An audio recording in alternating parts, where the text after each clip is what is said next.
السلام علیکم ورحمۃ اللہ وبرکاتہ۔ ایک بہت زیادہ سوال جو ہم سے کیا جاتا ہے، کیا اسلام میں جوائنٹ فیملی کا کوئی کانسیپٹ ہے؟ کیا یعنی لڑکا جو ہے وہ اپنے والدین کے ساتھ رہ سکتا ہے؟ کیا والدین اسے رکھ سکتے ہیں؟ اور عجیب صورتحال ہے۔ اگر آپ اس کے لیے کوئی کویسچن کسی سائٹ پہ جا کے کرنا چاہیں تو آپ کو پتا چلے گا۔ مثلا میں نے اس بارے میں جب تحقیق شروع کی تو مجھے بہت زیادہ تکلیف تھی اس بات کی کہ وہ ماں باپ جو پالتے پوستے ہیں ان کے بارے میں علماء اگر یہ فتاویٰ دیتے، معذرت کے ساتھ میں سارے علماء کا احترام کرتی ہوں، لیکن حق بات کو تو سامنے رکھنا چاہیے۔ اگر علماء یہ فتویٰ دیتے ہیں کہ اگر کسی لڑکے کی والدہ اس کے ساتھ رہنا چاہیں اور اس کی بیوی اجازت نہ دے تو وہ اپنی والدہ کو اپنے ساتھ نہیں رکھ سکتا، میں نہیں جانتی یہ کس بیس اور کس بنیاد پر فتویٰ کیا گیا، لیکن ایسے سینکڑوں فتاویٰ موجود ہیں جس میں والدین کا حق ایک ہی درامتی سے کاٹ کے رکھ دیا گیا۔ مجھے سیدہ عائشہ سے روایت کردہ حدیث یاد آتی ہے۔ آپ صلی اللہ علیہ وسلم سے سیدہ عائشہ نے سوال کیا کہ اللہ کے رسول، ایک عورت پر سب سے زیادہ حق کس کا ہے؟ تو آپ نے فرمایا اس کے شوہر کا، کیونکہ لڑکی جس وقت ایک فیملی سے دوسری فیملی میں آتی ہے تو نیچرلی سینیریو بدل جاتا ہے نا۔ اب ایک فیملی کے اندر رہتے ہوئے اس فیملی کا ایک امپیکٹ ہے ڈیسیژن میکنگ پہ اور ہر زندگی کے معاملے کے حوالے سے۔ اب وہ لڑکی ایک خاندان سے دوسرے خاندان میں منتقل ہو گئی ہے، اس پر ساس کا حق زیادہ ہے، سسر کا حق زیادہ ہے، جیٹھ کا حق زیادہ ہے، نندوں کا حق زیادہ ہے، جٹھانیوں دیورانیوں کا حق زیادہ ہے۔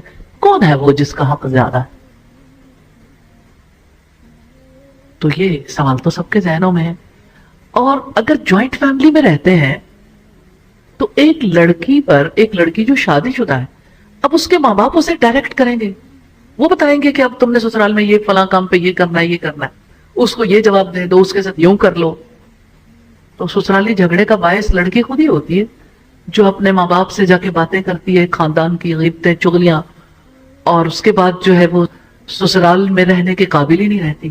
اور وہی جو پیارے ماں باپ ہوتے ہیں اپنی بیٹی کا گھر اجاڑ کے بیٹھ جاتے ہیں، کیونکہ وہ ون سائیڈڈ سنتے ہیں کہ بیٹی نے کیا فیل کیا، کیونکہ بیٹی بتاتی ہے میرے ساتھ یہ ہوا، یہ ہوا، یہ ہوا۔ وہ یہ تو سنتا ہی نہیں کہ بیٹی نے کیا کیا تھا، جس کی وجہ سے حالات خراب ہوئے، تو بیٹی کو وہ اچھی گائیڈ لائن نہیں دے پاتے۔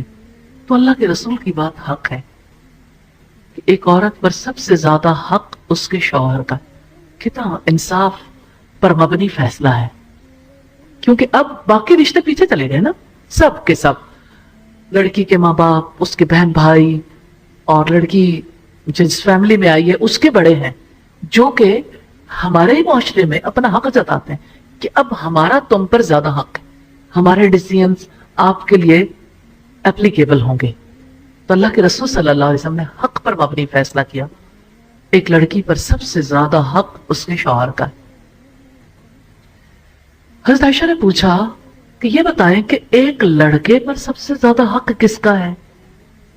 حضرت عائشہ کے اس کویسچن کے پیچھے آپ جھانک کے دیکھ سکتے ہیں ایک عورت کے دل میں کیا بات ہوتی ہے کہ اگر ایک عورت پر سب سے زیادہ حق اس کے شوہر کا، نیچرلی یعنی اس کے ذہن میں یہ آتا ہے کہ ایک مرد پر بھی سب سے زیادہ حق اس کی بیوی کا ہے۔ آپ صلی اللہ علیہ وسلم نے فرمایا ایک مرد پر سب سے زیادہ حق اس کی ماں کا ہے۔ کتنا انصاف پر مبنی فیصلہ ہے۔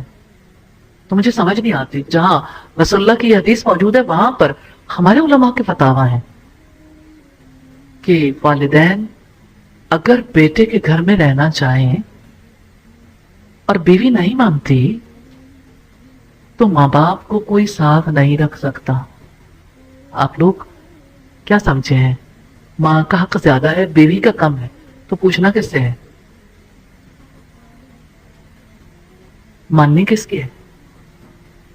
نیچرلی لاجیکلی آپ اسے دیکھیے کہ ایک چیز ہمارے لیے سٹینڈرڈ بنا کے رکھ دی گئی نا اور وہ حق اور انصاف پر مبنی ہے.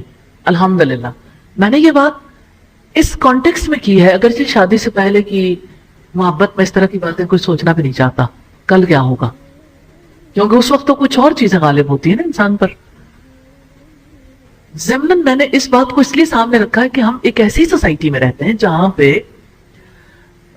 بہت زیادہ باطل نظریات کا سیلاب ہے، ایک کلیش آف کلچر ہے اور نظریاتی تصادم ہے. ایسی چیزیں ہمارے بچوں کے ذہنوں میں جگہ پا چکی ہیں جو کل شادی کے قابل ہو رہے ہیں، جو رب کی بات سے کسی طرح میچ نہیں کرتی. تو ہمیں پھر سمجھنا ہے